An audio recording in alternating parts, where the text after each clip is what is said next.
Yes, sir. How we doing? Good. That's good. All right, guys. Good. Edgar, we'll start off with you. What's it mean to end a tough season like that against your guys' rival? Yeah, for sure. It's always great to end the season on a good note. I feel like we clicked offensively. We ran the ball at will, and I feel like it's just a great day at the park.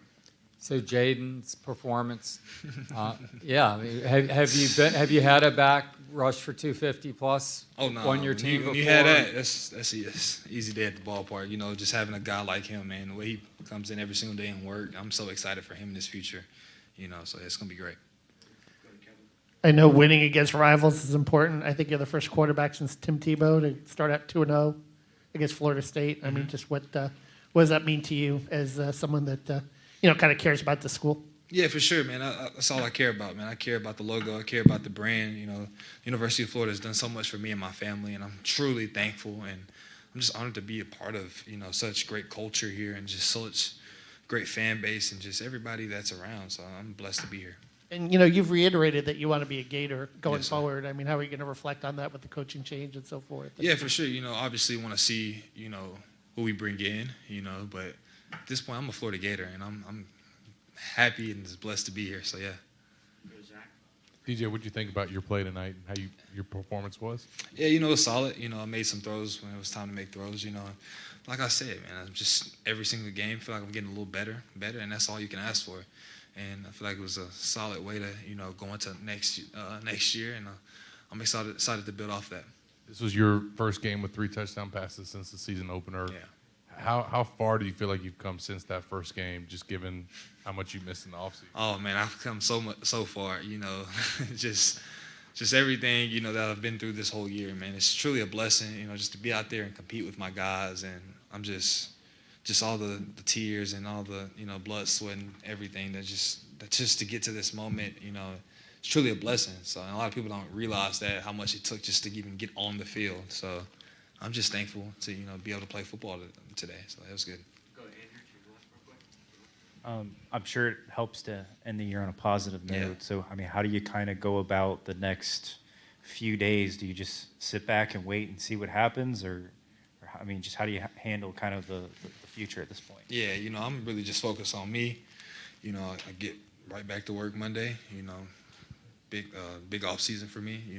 Get to have an off season, so I'm excited for that.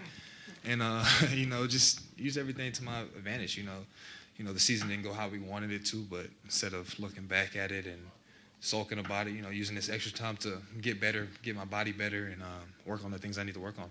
Well, Come on, Edgar. Go, Edgar. DJ, when you look back at day one, Yeah. what do you think the biggest thing that you learned from this year was? Say the biggest thing I learned from this year is, through the good and through the bad, you got to come to work every day and continue to put your best foot forward.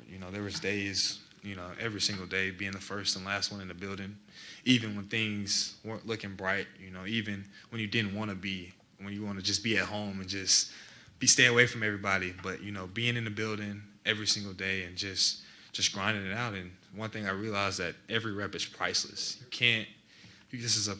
Like Coach Napier always said, man, this is a practice sport. You can't just go out there and jump out there and play it. You got to practice. You got to go through different situations. And I learned so much from that, and I learned how to take better mental reps, you know what I mean? Just seeing how to do things and things like that. But I took a lot from just learning how to take care of my body and little things like that. So it's been a hard year, don't get me wrong, but I'm thankful for all of it. How do you think that'll build you as a better athlete, too, just for your future? Oh, man, yeah, that's this year I'll never forget, I know God got something good for me in the future, and I'm just excited, to just take it day by day and, to use my platform to give him glory. Go, Edgar. what do you think the new coach is going to inherit? Yeah, I feel like he's going to inherit a bunch of hardworking guys, a lot of guys that's been through the fire, a lot of guys that, that want success and know what that looks like, but, being able to, get the pieces and things to be able to do that on a consistent level. So I feel like that's what the new coach is going to get from the guys that return. Are you excited for the next steps?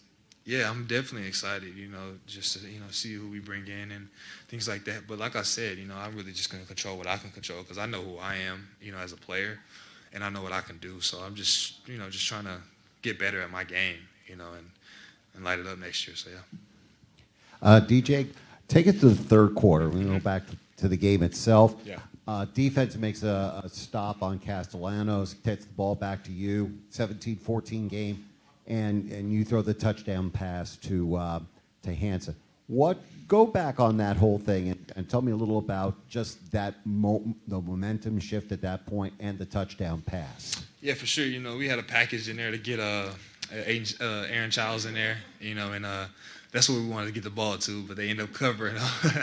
So it was a good call by Coach O'Hara, you know, and I ended up getting to, we call it like our late find, like which is like our third or fourth progression. He popped open, so I gave him the ball. You know, it was just a good moment for him to be able to get in the end zone and stuff like that. DJ, when you started the season and had some early struggles, was there ever any consideration of maybe shutting it down given the offseason you had? And if not, how come that wasn't even something you thought about? Yeah, no, I never thought about shutting it down, you know, even when things don't look great. I kind of knew what I was getting myself into, you know, not having an off season, but, you know, if I'm going to have a bad season, like I would expect it to be on the season where I didn't have an off season. So that's what I'm excited about next year. Just to, like, I'm getting right to work, and I'm excited. I got my plan. I got my people around me, and we're finna make this thing go. So I'm excited just to continue to each and every day, you know, and just work on the things I need to work on. And I see the ice. Will you need any off-season work at all, procedures or anything? No, I came out clean, and I'm thankful for that. And I appreciate, you know, the staff, you know, Paul Silvestri, all those guys in the training room, you know, especially it's been a long season, man, and they've been there for me every step of the way, and I'm thankful for those guys up there. So, yeah.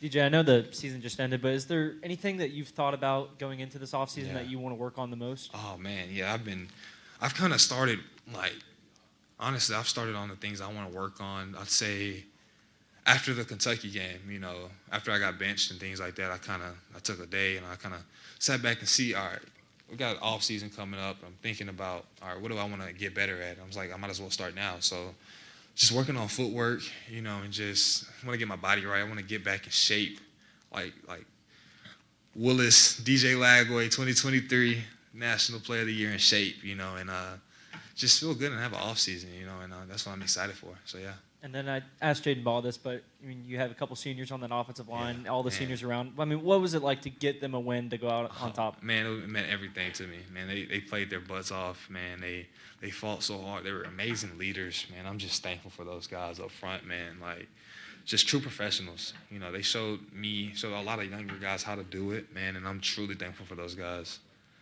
We'll end right here. Awesome. I don't want to focus on the negative, but going back to that Kentucky loss, you being benched, I mean, how much of a teaching moment was that for you and something you can bring forward? Yeah, for sure. You know, definitely a teaching moment for sure. You know, just going through that adversity, you know, and still, you know, seeing and still being that leader, you know, when that time happened and not shutting it down because, you know, I feel like my guys still looked at me as the leader and I just, you know, was there for my guys, helping Tramel on. You know, he's going to be a heck of a player. I'm excited for him, you know, but it was just a big learning moment and just, you know, just taking things down and just really slowing things down for myself and just getting back to the basics. Like, nobody's in the room just doing drops, working on no throws, no receivers, just me by myself, headphones on, and just working on little things. And that's what I'm excited to continue to do because I feel like the last couple of weeks it's definitely paid off a little bit. You know, it's starting to show that my footwork in the pocket is getting a little better. So I'm just excited for the growth, man. I'm excited for just to continue to get better. All right, appreciate it. Thank y'all. Hey, go Gators. Yep. Thank y'all.